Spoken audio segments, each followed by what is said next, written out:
Hi guys, Will Terry here. Going to answer the question today in this video, a question that I get from a lot of artists, and they ask me, should I go to art school or take art classes online?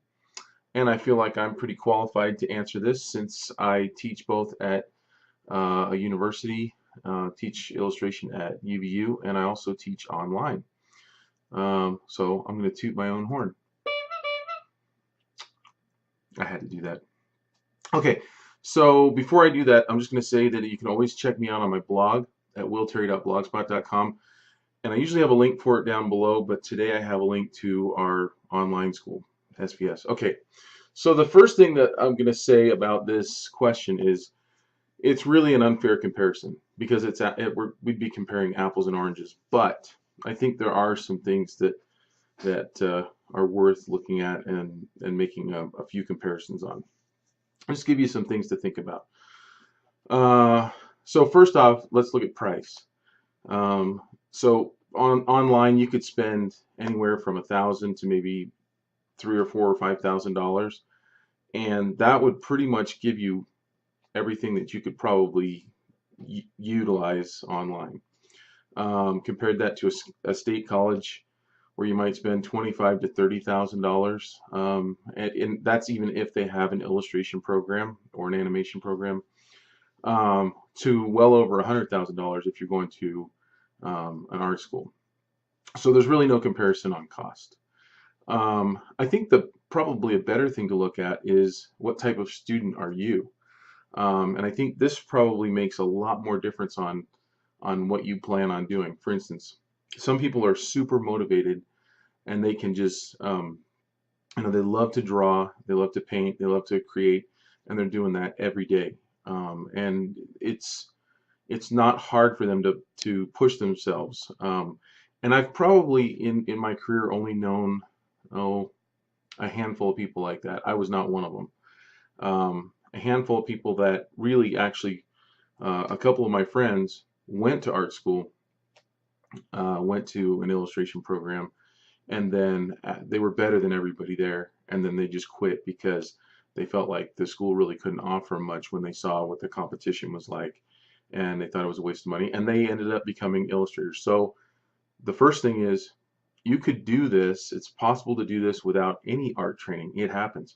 I would say that that's probably less than 1% of artists that are working. So the odds are not in your favor if you choose to go that route. The second type of person really is maybe there's actually three types of people. There's the person who really was never encouraged to be an artist from their parents, or who were actually discouraged to go into art as a career.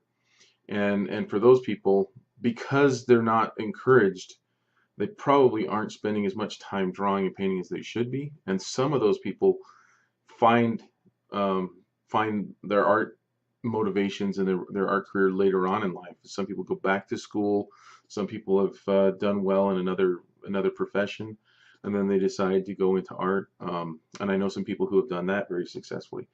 There are people who might be at a college situation like I was, and I just went to college to learn I didn't know what I was going to do, and I started taking art classes just to kind of bump up the GPA. And at that, I've talked about this on videos before. I couldn't spend more than a couple hours working on any one drawing or painting, and I would just get frustrated with it, and I would get to where I wanted to move on to something else or do something else completely, and I couldn't work all day.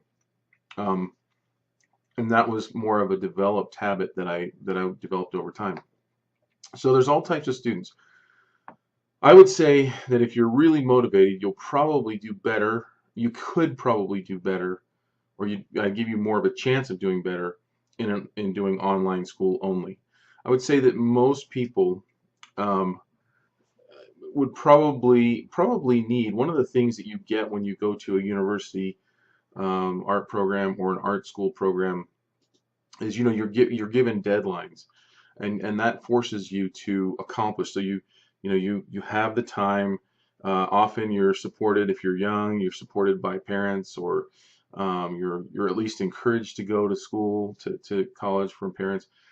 And so you have all this time that you're supposed to be working and on your art projects. And so I would say that's a big benefit of going the traditional route, going through a university program or an art school, is that you'll have the time, or you should have the time, and you should have the assignments to kind of help you get through it, to kind of force your way through it. And I would say that maybe at any one year, maybe half of my students at the university really need those deadlines, because without them, they aren't doing a whole lot of work.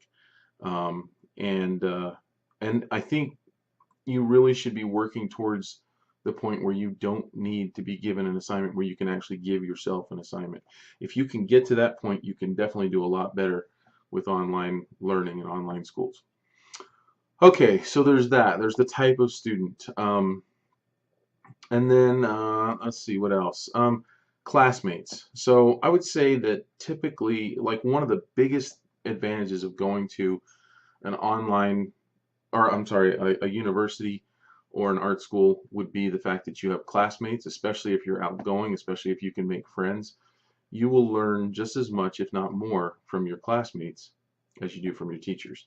So that's a huge bonus of working, going the traditional route. I know that in our SVS classes, we're encouraging our students to meet together online, to create Facebook groups and things like that. But it's not the same. Going out with friends, you'll talk about things that are going on in class. You'll be able to challenge each other's opinions and things like that. And again, over a 4 or 5 year period where you're with these people every day, and you make these friendships that can last a lifetime, there's a lot of learning that's going to go on there, and a lot of techniques and principles and things that are going to be reinforced through your friends. So that's a huge feather in the cap of going the traditional route. Another one that I have to say would be an advantage of going to traditional university would be for the traditional techniques, seeing paintings done up close, seeing demos done up close of traditional mediums. That's really hard to reproduce online. Digital painting is pretty easy to teach online. We do a lot of that, but we haven't started to live stream yet. And I don't know anybody who's really doing that super successfully yet. I think there's a lot you can do online. I do know there's a lot of videos of traditional techniques. So we've got some at our Folio Academy. But I think there is something to be said for being there and having the teacher looking over your shoulder, and having the teacher be able to take your pencil or your paintbrush and actually paint on your painting or draw on your drawing. That's a huge advantage of going to school. Okay. Now, one that I would say is kind of works in the favor of online school is location and finances, because a lot of people live in an area where their local university doesn't have an illustration or an animation program, so that's one. Maybe they don't even have a university in their town, and going to an art school may be prohibitive cost-wise, but it also might prohibit you if you just don't live anywhere close, and you just can't afford it. I guess that's the same thing. You can't afford to get there, move, relocate, and all that kind of stuff. We actually have a lot of students in other countries who can't find what they're looking for in their own hometown. A lot of times, what we also see is that some universities will teach like a Photoshop class, and we'll have students that come and take our Photoshop painting, and then they'll say, gosh, I didn't learn anything about painting in Photoshop in my Photoshop class. Well, no, you're not going to, because a Photoshop class typically in a university is going to teach you how the tools work. And what you'll find online from a lot of different online schools, such as Control Paint, you got Lamppost Guild, Chris Oatley, you got classes from Bob Ostrom and New Masters Academy and Schoolism and our Folio Academy and our own SVS. And the thing that you're going to find at those more than anything else is they're going to teach you how they paint. So you're going to have master artists teaching you their tips and their tricks of how they use Photoshop, which is very different from, anybody saying, this is the crop tool, this is how the crop tool works, this is the paint tool, this is how the paintbrush works. And um, so they're very different. How I use the paintbrush is going to be very different from how someone else uses the paintbrush. And so the cool thing about online is that you can pick and choose. You can cherry pick your classes. You can say, I want to learn from that guy. I want to learn from that girl. I want to learn this technique or that technique. I want to learn this so that I can go into a studio situation. And so there's a lot of things like that that you can pick and choose your teachers. And so that brings me to probably the last thing, at least the last thing that I can think of. And if you guys can think of anything more, I'd love to see what you think in the comment section. But probably the last thing that I would say is a real consideration is the teachers, and just kind of touching on that more. And I really look at it like this: there's 4 types of teachers out there. There are those that can't. In other words, they can't paint or draw, and they can't teach. And unfortunately, there are some of those teaching in the university setting. I haven't seen anybody online doing that I've found, because I think online it's much harder to get away with it. I don't think that you'd find much success if you weren't doing a good job. I think the accountability is kind of inherent with online teaching. So those that can't and that can't teach. And then I think there's some that can't really do, but they can motivate and they can inspire. And I've met some of those and I've seen some of those. And those are really good people and good teachers to have in your corner, where they understand their limitations, but what they do is they put you in front of or expose you to the right things and the right, maybe they'll bring in aides from outside of class, and they'll get you to look at the right things, and maybe they understand or can synthesize and put more together. So as an artist, they have sensibilities, but maybe their artwork isn't as impressive as it could be. And then I think there are those that can, but they can't teach. And unfortunately, there's a lot of those in the university and in the art school setting. I hope I don't make any enemies by saying that, but it's true, and everybody pretty much knows that that's true. There's some people that do beautiful art, but they won't give the student the time of day when it comes to learning. Either they're afraid of sharing their techniques because they think they'll be copied or whatever, or they just don't care.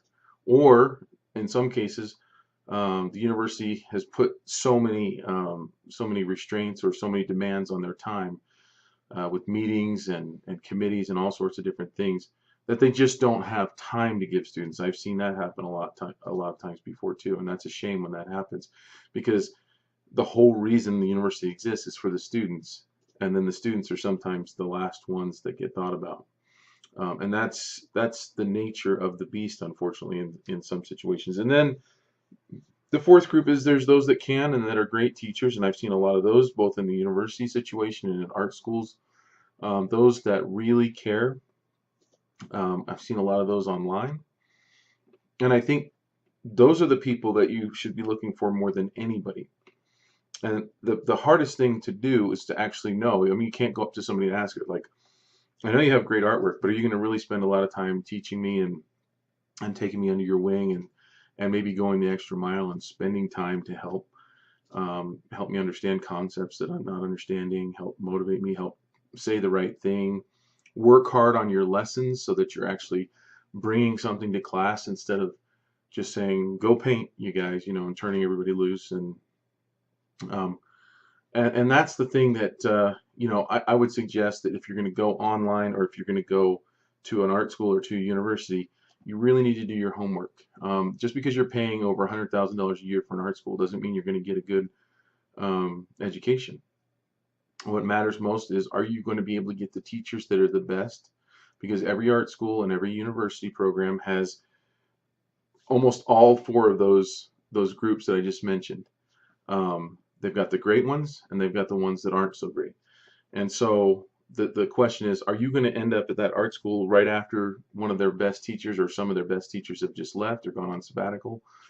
And the same thing online. Are you going to pick, you need to do your homework and make sure that, if you're taking classes online, that other people recommend them. that have gone through them and say, yeah, I learned a lot from that. So that's basically what I have on this, and I really hope it helps some of you make that decision. I know that kind of another thing that you could think of is that it's actually it's interesting that the university or the art school costs a lot more, but there's usually also aids in finding money through either grants or loans or savings or different things that have been earmarked for that. And there isn't for online. So even though online schools often cost a lot less, and those classes are much less, it's often harder to find the money. So that's a challenge as well. Anyway, I hope to see you back here on my channel. And if you have any questions, you can always reach me at will@willterry.com. That's my email, will@willterry.com. And if you have any questions about our classes or anything else, drop me a line, and I'll see you on my next video.